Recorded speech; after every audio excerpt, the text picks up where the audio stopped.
Good evening, ladies and gentlemen. Thank you so much for joining us here for the 10th edition of the State Bank of India Conclave.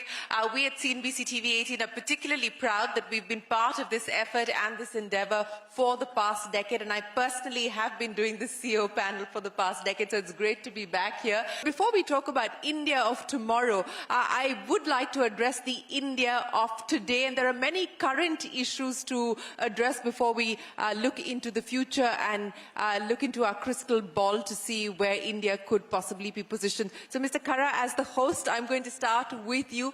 Let's talk about the banking sector, because as we just heard from Mr. Joshi, it's been a great year. Not just a great year, it's perhaps been the best year in a decade for India's banking sector. Very robust, very strong credit growth, and of course NPA is not a problem at this point in time. He asked you to think big and to think bold. What could that mean?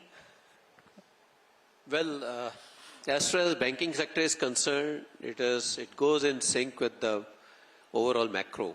And if at all macro looks so promising, it's very natural on the part of banks also to act and think big and bold. It's not only, I would say that we get the encouragement because the kind of resilience which we have demonstrated in the last 1 year, or rather all through the pandemic, that's a reflection of the very sound policies which have been practiced and promoted by the regulatory environment and also by the government of India. Indian economy to a greater extent is insulated from the global threats. Almost about 85% of our GDP is domestic. And there is a huge demand, domestic demand is there, thanks to demography, thanks to the GDP growth which we are seeing. So demand is it's quite strong, and we don't have the supply side challenges. And that is something which we have seen in terms of the inflation, the way RBI has acted throughout the year. We have seen that we stopped increasing interest rate much before the global central banks started, stopped increasing the interest rate. The question now is, when do we start to see the cuts coming in? Sorry? When do we start to see the cuts coming in? I think we are on a right trajectory because inflation is much within control, but we are very clearly aiming for just about 4% inflation. But I expect that maybe somewhere middle of the next calendar year we should get to see the reduction in interest rates. Since we are talking about interest rates, sir, you've hiked deposit rates just today, Mr. Khara, by up to 50 basis points across different tenures. Is it because Ashish Chauhan is giving you a run for your money? I mean, what's led to this deposit rate hike? No, it was actually, we always believe that we have to stay, we have to offer a fair deal to our depositors also. We don't want to compromise the interest, and as far as deposit is concerned, it has got a franchise value. As we are more than 200 years old, we have to take care of our depositors too. So that is the reason why we have done some calibration in terms of interest rates. So is this going to be the trend? Because you have clearly kick-started it. Do we anticipate this to be the big trend now through 2024? I don't think so. It will be the decision which will be taken by a bank depending upon their individual positions. But yes, of course, we had some elbow room available, so that's the reason why we have done this. Okay, I'll come back to the navigating of opportunities and challenges in just a second, but let me cut to today's opportunities and challenges as well. And Ashish, let's address the market movement. As an umpire, you cannot comment on the market movement, but what a great day it's turned out to be. Another record high as far as our markets are concerned. What does the story at the end of calendar year 2023 look like to you? The FPIs have returned, domestic participation has been very, very strong. What would you articulate that has been the big trigger, has been the big turning point as far as the equity story is concerned in this year, and more importantly, looking ahead? Thanks. In a way, if you look back for the entire year, I think Nifty has returned almost 18%, still 2-3 days to go. There are other indexes which have returned 23, 40, and Nifty Bank has done very well. And as the well. small cap Nifty has returned 60%. Yeah. Right. So effectively, if you see why it has happened is also interesting. But if you look back previous year vis-a-vis this year, the interest rates were going up because inflation across the world had gone up because of the wars and supply chain disruptions and all. And that's where basically the year began. And somehow the FPIs were pulling the money out. And in some ways, few times I have said that this is the year where the circumstances did not take over Indian activities. Earlier, whenever the oil prices went up, we used to be in trouble. Interest rates abroad would go up, we would have FPIs taking money and markets will tank. This is the first time we didn't see that happening. Indian investor was investing increasingly larger amount every month. And that's why the Nifty and every other index kept on staying there. And then towards the end of the year, when the US started decreasing interest rates, and of course, there is a potential that it might go further down. That's why all the FPIs are back. There was also a China factor where China is going to slow down, which it did, and what its impact would be on the rest of the world. But I think, as Mr. Khara said, we have been slightly insulated from the world.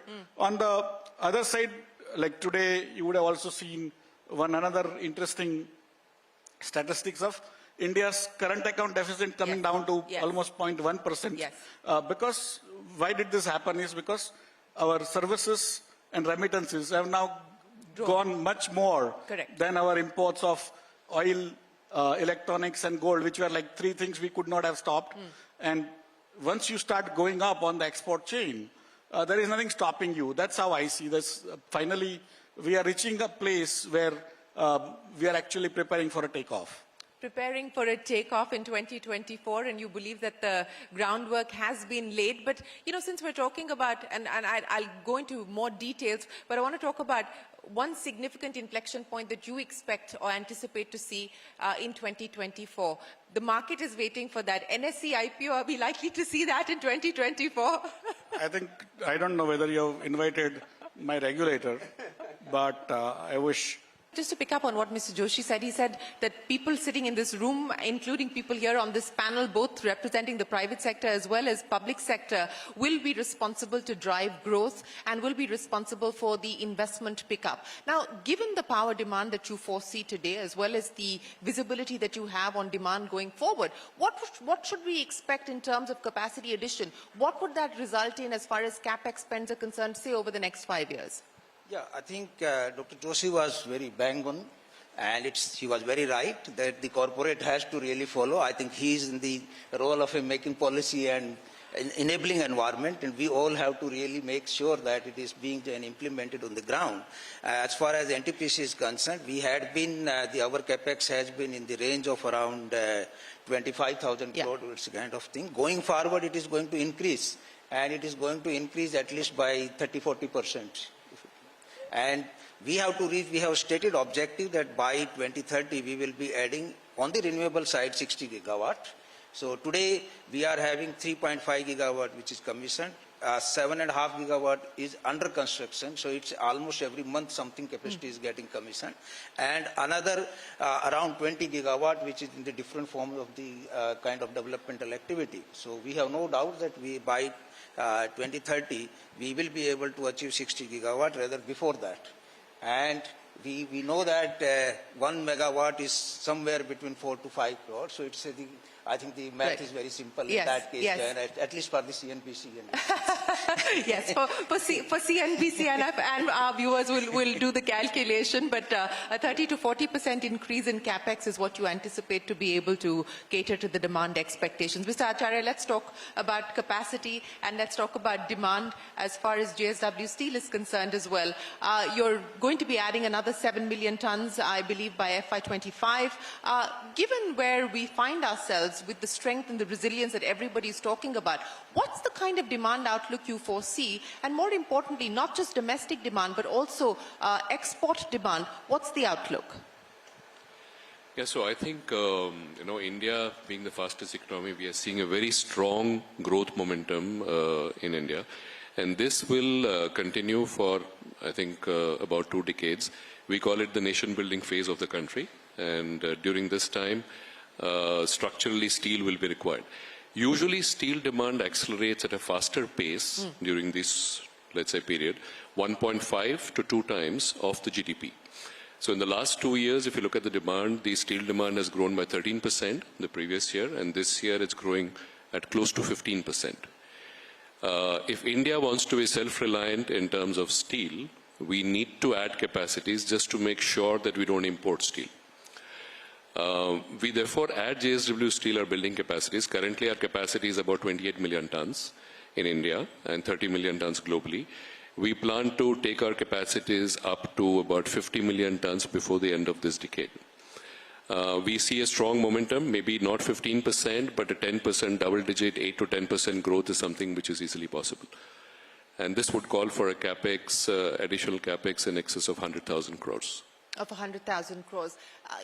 What do you believe is driving this demand at this point in time, and especially as far as the export market is concerned, with China being, since that's a big factor that everyone has spoken of on this panel as well, with China being in the phase that it is going through at this point in time with an uncertain recovery underway, what is the opportunity that presents for Indian steelmakers like yourself and for India?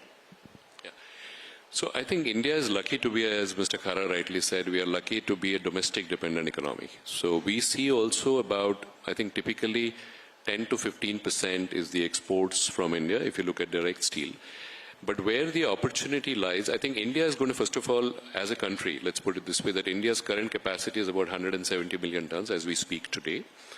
Our aim is to get to 300 million tons of capacity, and the production would be in the range of 250 million. Which is double of what it is today. Majority of this would be consumed in the domestic market. As we grow into the, I would say in the next 7 years, as you said, I would see more exports of engineering goods out of India and less export of direct steel. So if I were to see the ratio between India and China, we export about 1/10 engineering goods versus China. Now with this opportunity opening up, post the China +1, kind of a preference, I think India has a huge opportunity to grow this pie.